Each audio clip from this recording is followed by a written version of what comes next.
Welcome to the Sensory Empower podcast.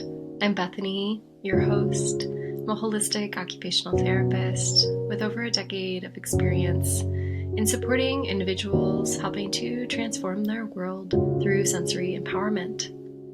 This podcast is your guide to the transformative world of sensory storytelling, holistic tools, and empowerment strategies. Welcome to another episode of the Sensory Empower podcast. I'm Bethany, your host, and today I'm really excited to dive into kind of how we can think about understanding and embracing our true sensory preferences. So the things that we might need throughout our day, and embracing, accepting, and giving ourselves some beautiful, kind compassion and self-love for the experiences that we might be having throughout the day. So let's get started. As we dive into thinking about being and becoming sensory savvy, so we're starting to view life through a sensory lens. We can think about relationships, we can think about conflict resolution, we can think about self-regulation, emotional regulation, we can think about how we participate in our activities of daily living, how we're functioning and processing through daily life experiences from this sensory lens. And so when I'm chatting with clients and I'm talking with families that I support, I'm always trying to come from this angle, this lens of sensory preferences and using a sensory lens. So putting on some even like visualizing sensory goggles and thinking of the world in this perspective of how all of our 8 senses can come into play throughout our whole day and impacting even sleep, so throughout our whole night as well. So something I'm really looking forward to is announcing that I'm going to be having a sensory savvy challenge. So this is an online challenge that is going to help you explore, identify, and hopefully feel even more empowered having the knowledge of what your sensory preferences are, the things that kind of you need throughout your day to help wake up your body, things that maybe you do to help with calming. And we're going to come through a really fun activity daily. We're going to have 7 days of the Sensory Savvy Challenge to really encourage everyone to explore and just start to identify and understand their own unique sensory preferences. So this challenge really isn't about recognizing what we like or dislike. It's really about this true deep empowerment to understand our senses and how they shape our interactions with the world. There might be perspectives of sensory sensitivities discussed. There might be times where we're needing more and we're seeking out more input from our world. But it's really about understanding this depth of how our senses can truly shape our interactions with others, the environment, and with ourselves. And I really truly believe that by becoming sensory savvy, you can go ahead and enhance your well-being, improve your communication with others because you're able to describe things. A few clients in my membership community have discussed how they feel just like so understood and so held when they're able to express hey, this is just a sensory need that I need to talk about. Or this is why I'm doing this, because my body is needing this additional information, this additional input. And so I really truly feel that by becoming a sensory savvy individual, we can start to create those environments that support our sensory need. We've had some previous podcast episodes where we've talked about creating like a sensory oasis or a calm, cozy space that helps to meet and nourish your sensory needs throughout the day. And so I hope this challenge can be an experience where we're really actively learning, engaging, and hopefully finding moments of deep empowerment and understanding that, yes, I do have these things that I need throughout my day. And how can I meet them? How can I find some tools? We're going to have some activities where we'll go through like a sensory journal or a diary where we're just kind of listing off, making some checklists of some of the activities that we'll talk through in the challenge and how they helped support your system. Are those tools that you would like to use in the future? Are those tools you can always kind of keep, in your back pocket as you move through the world and maybe have a moment where you're needing more input and needing more of those tools, or getting overstimulated, or moments of sensory overload and needing some different tools? So I want to highlight all of our 8 senses will be discussed in the Sensory Savvy Challenge. We often have the discussion and the known, 5 traditional senses of sight and sound, smell, taste, and touch, but there are many, many more that are kind of hidden. And the first is proprioception. So this is in our joints. We have that feedback through that compression or retraction, where those muscle bellies are sending that signal to our brain, letting us know its position. It is our body awareness sense. It helps us know where we are without looking at our limbs. So I know if I extended my arm out and I closed my eyes, I have that awareness that my arm is out, extended in front of me. So that's proprioception. It's in our joints. If there are things that you really enjoy, like for me, I love doing yoga, I love lifting weights, I love like grounding and having some extra feedback by using like a weighted blanket. Those are things where we can enhance that proprioceptive awareness and help us feel more grounded. Can be a very powerful technique to use if we are feeling overstimulated. One that I really love to use is just kind of using my hands, using the heel of my hands and just pushing on my hips, kind of grounding, pushing my hips into my seat, noticing that sensation. This can be a very powerful nervous system reset if we've moved into a state of dysregulation. Our second hidden sensory sense in our body is our vestibular system. And this is in our inner ear, and this allows us really our balance and our movement sense. It helps with that spatial awareness. It helps really reset our body so we don't fall over when we walk or run. It's helping this recalibration of knowing I'm either moving forward, side to side, or moving in a circle. So activities that can stimulate this system include rocking. You might see me kind of doing some movement back and forth on a wobble stool that I've gotten because I need a lot of vestibular input and proprioceptive input throughout my day to help my system feel grounded. And this is a really powerful sense that also gets activated through swinging. Dancing can be a great one if you are dancing in a line dancing, or maybe doing some partner dancing where you're doing spinning. That is really, really activating our vestibular system. And it really stimulates that system to help, bring awareness to our balance and our coordination. So it's a really powerful system when we think about how our vestibular system can get dysregulated. We think about moments of dizziness, where we're bumping into things, where we're having maybe some nausea, blurriness, that kind of feeling like we're not calibrated in a focused point. So experiences such as any sort of kind of neurological traumas, so traumatic brain injuries, concussions, those can be really, really impacting our vestibular processing sense, where the hair cells in our inner ear might be misinterpreting. If we're walking or if we're sitting and standing up, it might think that we are spinning, and that's where that dizziness can come play in, and then that definitely can impact function. So our vestibular system is, tucked away inside of our inner ear, and it is very, very powerful of a sense that really has a lot of interplay with balance, coordination, and our overall body movement and head and space movement. And then the hidden sense that I absolutely love and have been quite obsessed talking about lately is the interoceptive sense. And this is our 8th sensory sense. This is our internal gut body state sense. And so this is those listening cues to body signals. Am I hungry? Am I thirsty? Do I need to go to the bathroom? Is that bladder awareness, bowel awareness?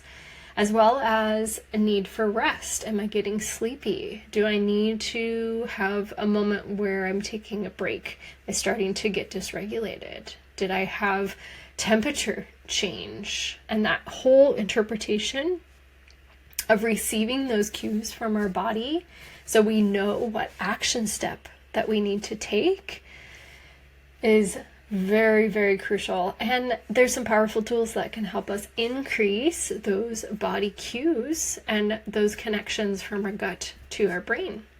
So mindfulness and body scans are such powerful tools to help increase interoceptive awareness. Mindfulness is the number one tool to increase our interoceptive awareness because it really helps us respond more effectively to our body's needs when we slow down and we stay in this calm, present moment experience. A body scan is very helpful because we can do a scan through our whole body, maybe starting at your head and going down to your toes, and just notice what shift of sensation you are starting to feel. There are moments in maybe your lungs where you notice that you're panting or having more shallow breathing. Just that awareness to it. Heart rate is a huge one here too. So that awareness of what is my heart telling me? That experience of a rapid heart rate beating out of my chest. Is that happening when I'm in a state of calm? And is it truly calm in those moments? And this interoceptive sense through all of these beautiful cues from our body, it's really so beautiful to work with clients over some period of time and start to hear these moments of self-love, self-compassion, and significant improvement in interoceptive awareness. Some clients even sharing like, thank you, interoceptive awareness. Like, I know when I'm getting tired and I acknowledge that instead of pushing past the overly fatigued and then crashing or then getting heightened and not being able to fall asleep. Mindful awareness of eating is also another share that I've heard recently from a few clients of just this perspective of what does my body truly need? Is it a different type of food? Is it eating more frequently, smaller portions? Is it the timing of the food? And then mindful eating in itself, the actual act of mindful eating, noticing the sensations, the textures, the temperatures, the flavors, noticing how it makes your mouth feel. Is it, more of a dry food like a bread? Is it drier and you're needing maybe to have a drink of liquid? Is it something that might be a little bit spicy where you have kind of a lingering warm sensation around your mouth? And so it's just fun to kind of think about that experience of mindful eating being so supportive with increasing our interoceptive awareness. The more we're able to pause, slow down, maybe take a few deep breaths, and just kind of reflect upon what are the cues that I feel in my body, it really is a powerful support tool to help us then come up with the best action step to help our body support what it needs. So it's a very beautiful sense, and I have just adored learning, diving into the research, diving into case studies, working with families, working with one-on-one clients, and really supporting building up practices to increase interoceptive awareness. We think about mindfulness and increased awareness in general. Mindfulness, I think just in general, has been a huge supporter in my own life and in clients that I work with. When we're thinking about, helps us really tune into our own sensory experiences.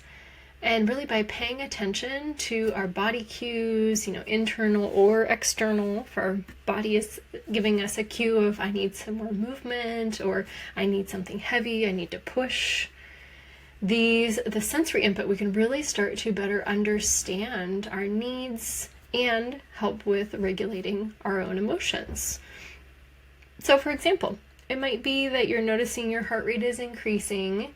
It might be a signal to take a few deep breaths, maybe take a pause, step outside, get some fresh air, have a change in environment for a moment.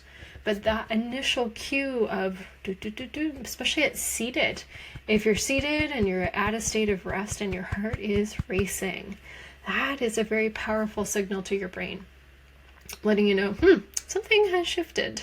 Am I comfortable? Am I uncomfortable? Those are questions I ask clients a lot. Is this comfortable? Is it uncomfortable? Where do you notice it in your body where you are having comfort and acknowledging and accepting comfort? Where are you having discomfort and acknowledging and accepting, and finding something with that powerful action step to support, especially when we're having discomfort. How do we solve the problem? Our body is given such a cool precursor cue of something's not quite right. How do we notice that signal? Well, mindful awareness is deeply powerful. So slowing down and practicing meditation, deep breathing exercises, that body scan we talked about, maybe starting at head and just kind of scanning down our whole body all the way down to our feet, and just noticing that we're increasing just this beautiful awareness. We're increasing this awareness of these sensory experiences in our life and how they can truly affect our emotion and then therefore our behavior. So I think about a time in the past where it was very hot outside and the air conditioning was not working. And I needed to try to fall asleep when the air conditioning was not working in a very, very hot state. And I remember this state of like heart racing. My breathing was much more shallow and rapid. And I knew that my temperature was a huge factor in my ability to try to calm down and maintain a composed state to then let my body know, hey, you're safe, we can fall asleep. Because things were so warm, my whole interoceptive system was giving such a this is not working, this is not working. And I was like, okay, what's my action step? Well, I'm gonna go get some cold water, get some ice. I put it in a bowl, put this ice bowl, and I just had multiple washcloths, little towels in there. And I just put them over my body. I sat in front of a fan. That whole reset of my temperature regulation control, because I listened to my body cues and they were letting me know, hey, this is not very supportive for falling asleep. Your system's dysregulated, you're uncomfortable. I was very grateful for my temperature awareness, letting me know that I needed to pause and find a solution and take an action step. And I remember just kind of draping these washcloths over my body until the air conditioning was able to get fixed. And it really did. It was such a powerful supporter. And I just laid there. I practiced some deep breathing. I did a mindful body scan. I checked in to my system about 5 minutes later, 10 minutes later, and noticed that there was a profound shift in my core temperature. I was regulated enough then to kind of put those away and still be in a state where I was able to have this calm parasympathetic nervous system kick in. The fan was going. I had that kind of white noise. And because my core temperature was reduced, I was then able to fall asleep, which was really, really healing and very supportive for my system, even though all of the external experiences were setting up for possible dysregulation in my system. And I noticed it. I felt this oh, this is not feeling very good. So that's just a little story about interoceptive awareness and how we can use those cues to take action and find some powerful tools. When we think about learning about our sensory preferences, those 8 sensory senses, I feel like this can really help us really live a very balanced and fulfilling life, because we're nourishing ourselves. We're giving ourselves beautiful support tools. And I really feel like when we start to integrate these mindful moments and increase our awareness of sensory experiences in our lives, I really feel like we can shift into an easier time regulating our emotions and really having more connected relationships. As we're able to discuss our sensory needs, we're able to have that common language of what we might be needing compared to another person's sensory needs. So I'm just really excited to dive into this next week. We will be launching on Monday, and I'm really looking forward to inviting as many people who would like to joining me on this journey to become sensory savvy. And if you're interested in learning more and maybe sharing your own experience, the Facebook group is Sensory Empowerment with Bethany, or you can email me at bethany@sensoryempower.com. And I really feel, and I'm just so grateful to be able to share this information. And I really feel that together, we can really create a supportive community that embraces and celebrates our sensory differences with this deep acceptance and compassion and kindness towards ourselves. So stay tuned to some more episodes where we will be continuing to dive into and explore the fascinating world of sensory empowerment. And until next time, stay grounded, stay mindful, and keep exploring your sensory world. Thank you for joining me on this sensory adventure through Sensory Empower, the podcast. Remember, empowerment begins with awakening your senses.